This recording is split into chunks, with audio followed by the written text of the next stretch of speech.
သမီးဖြစ်သူရွှေလာရဲ့တခြင်းကခင်းနဲ့ညီနေပြီးအသစ်ဆန်းဖြစ်တာကြောင့်ကြိုက်တယ်လို့ဆိုလာတဲ့ပိုးဤဆန်ပရိသတ်တွေအားလုံးပဲမင်္ဂလာပါရှင်မြန်မာတန်စင်တခြင်းတွေလည်းဆိုသလိုတခြင်းကတခြင်းတွေကိုအသစ်အဆန်းလေးနဲ့ဖန်တီးတတ်တဲ့ပိုးဤဆန်ကိုလည်းအမှတ်ရနေအောင်မယ်လို့ထင်ပါတယ်ဆယ်စုနှစ်နှစ်ခုစာလောက်တုန်းကတော့ပိုးဤဆန်ရဲ့တခြင်းတွေဟာအိမ်တိုင်းလိုလိုမှာဖွင့်ခဲ့ကြပြီးအတော်လေးကိုပေါက်ခဲ့တဲ့တခြင်းတွေပဲဖြစ်ပါတယ်ပိုးဤဆန်ရဲ့တခြင်းတွေကလည်းအတော်လေးကိုကောင်းခဲ့တာဖြစ်ပြီးတော့ပရိသတ်တွေရဲ့ရင်ထဲကိုလည်းရောက်ခဲ့တာဖြစ်ပါတယ်ပိုးဤဆန်ရဲ့မဏိဆန္ဒတခြင်းတို့တော်ဝင်သခြင်းတခြင်းတို့ဟာလည်းတစ်ချိန်ကပေါက်ခဲ့သလိုတန်ရောစဉ်လွန်းတင်တဲ့ဂျိုးတခြင်းကလည်းအခုချိန်ထိပရိသတ်တွေကြားမှာနားထောင်နေတဲ့တခြင်းတစ်ပုဒ်ဖြစ်ပါတယ်။မင်းဦးနဲ့ပပဝင်းခင်တို့ရဲ့တရုပ်ဆောင်မှုတွေလည်းကောင်းခဲ့သလိုရိုက်ကူးမှုပုံစံကလည်းစမ်းသစ်တာကြောင့်ပရိသတ်တွေအခုထိမေ့လို့မရနိုင်တဲ့တခြင်းတစ်ပုဒ်ဖြစ်ပါတယ်။ဒါအပြင်ပိုးဤဆန်ရဲ့အကဲလေးတခြင်းဟာလည်းတစ်ချိန်ကကျောင်းကပွဲတွေမှာမပါမဖြစ်ပါဝင်ခဲ့တဲ့တခြင်းတစ်ပုဒ်ဖြစ်ပါတယ်။အတန်ချိုချိုလေးနဲ့တခြင်းကောင်းများစွာဖန်တီးခဲ့တဲ့ပိုးဤဆန်ဟာအခုချိန်မှာတော့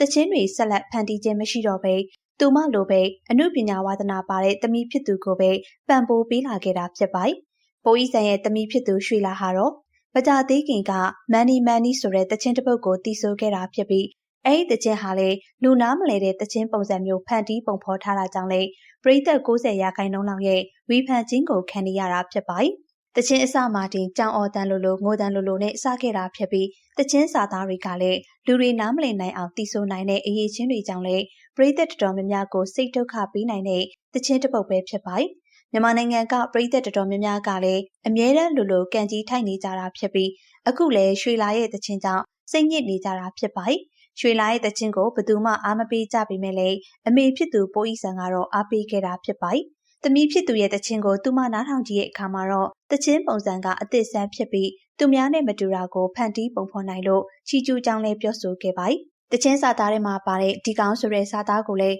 အစားကအဆင်ပြေပါမလားလို့တွေးမိပေမဲ့အခုခင်းနဲ့ရှင်ပြိုင်ကြည့်တော့လည်းအဆင်ပြေပါတယ်လို့ဆိုပါတယ်။သမီးဖြစ်သူရွှေလာဟာသူမလိုပဲတခြင်းတွေကိုဝါသနာပါပြီးတော့တခြင်းတွေကိုဖန်တီးခြင်းသူတယောက်ဖြစ်တာကြောင့်သူမအနေနဲ့နောက်ကနေပံ့ပိုးပေးသွားမှာလို့ဆိုပါတယ်။သမီးဖြစ်သူတခြင်းကိုသဘောကျပြီးမဲ့အကြံပေးစရာတွေလည်းရှိသေးရဲ့လို့ဆိုပါတယ်။တချို့နေရာတွေမှာလိုအပ်ချက်တွေရှိသေးတာကြောင့်အလုံးစုံကြည့်တော့ကောင်းမနေဘူး။ဒါပေမဲ့နားထောင်ရတာအဆင်ပြေရဲ့ဒီလိုဖန်တီးတတ်တဲ့ပညာရှင်မျိုးလဲမြန်မာနိုင်ငံမှာလိုအပ်တယ်လို့ဆိုလာပါတယ်။တခြင်းတစ်ပုဒ်ထဲနဲ့တနိုင်ငံလုံးကိုစိတ်ဒုက္ခပေးအောင်တင်အားမရသေးပဲနောက်ထပ်တခြင်းတွေနဲ့ပါထပ်မံစိတ်ဒုက္ခပေးဖို့အတွက်အမေဖြစ်သူပိုးဤဆန်ကသမီးရွှေလာကိုမြောက်ပေးနေပြီပဲဖြစ်ပါတယ်။ရွှေလာကတော့ယုံကြည်မှုရှိစွာပဲသူမတခြင်းကိုသူမကြိုက်နေရဖြစ်ပါတယ်။ရွှေလာကတော့ဝီဖန်နေလဲတခြင်းတွေကိုဆက်လုပ်သွားဖို့ရှိပြီးသူမသာတခြင်းတွေကိုအမြဲတမ်းဖန်တီးပုံဖော်သွားရင်တော့ပရိသတ်တွေလည်းဒီလိုပုံစံတွေကိုလက်ခံသွားမှာဖြစ်တယ်လို့ဆိုပါတယ်။သမီးဖြစ်သူရဲ့ဖန်တီးမှုဟာတမျိုးစံသင့်နေရကြောင်းပရိသတ်တွေနားနဲ့ရင်ပါမှုမရှိသေးတာဖြစ်ပြီးတော့